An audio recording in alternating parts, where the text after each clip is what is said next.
여러분들 정상적인 비도요. 아주 약간은 산성입니다. 우리 pH라는 산도 나타내는 이 측정 기준 인덱스가 있죠. 자, 요거 7을 중성이라고 합니다. 그렇죠? 그러면 7보다는 숫자가 아래로 떨어지면 산성인 거고요. 그보다 더 위로 올라가면 염기성이 되는 건데요.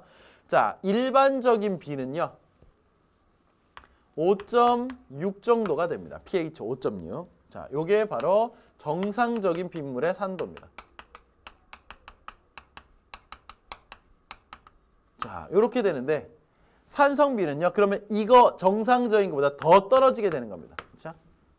그러면 왜 선생님 정상적인 빗물 5.6이 되나요? 자, 원래 그냥 빗물에 뭐가 녹아내리기 때문에 그러냐면요. 이산화탄소가 녹아내리기 때문에.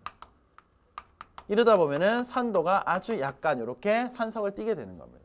자, 근데 거기에다가 뭐가 더 플러스 되면요.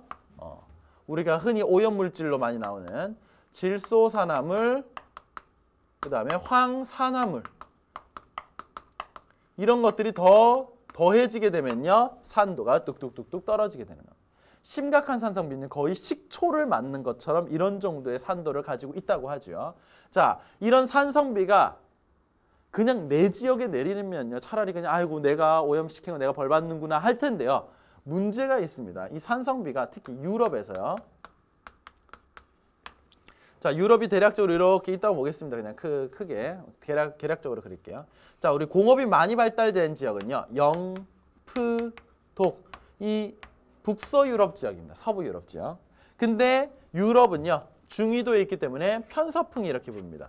그러다 보니까 여기서 막 공장에서 나온 오염물질이요. 동쪽으로 막 이렇게 이동을 하게 됩니다. 그래서 그 오염물질이 결국 비가 되어서 어느 지역에 내렸냐면요. 동부 유럽.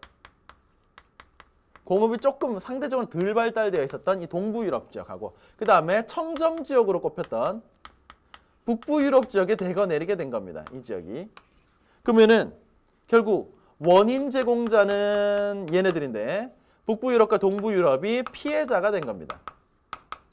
그러다 보니까 사실 이 양 지역 간에 갈등이 생길 수밖에 없는 거죠. 결국 이것은 편서풍에 의해서 이동되기 때문에 자, 그렇기 때문에 이거 국가 간에 뭔가 협력을 통해서 같이 풀어나가야 되는 문제가 됐다라는 이런 얘기가 되겠습니다. 이게 바로 산성비가 되고요. 산성비가 내리면 어떻게 되느냐? 그러면 산성비가 내리게 되면 이게 산도가 있는 물이 특히 우리 탄산칼슘 성분이 많이 들어가 있는 뭐 대리석 같은 거 이런 거 있죠? 그런 거에 닿으면 이게 녹는다라는 거죠. 자, 녹게 되면 결국은 우리 건축물이나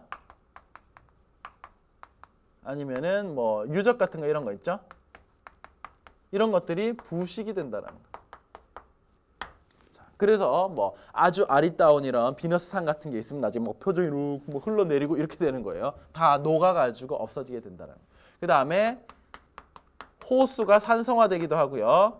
그 다음에 산림이 말라 죽는 고사된다고 합니다. 말라 죽는 이런 현상이 일어나기도 합니다. 이게 바로 산성비다라는 거죠. 국제적으로 다 연루가 되어 있다라는 이런 얘기입니다.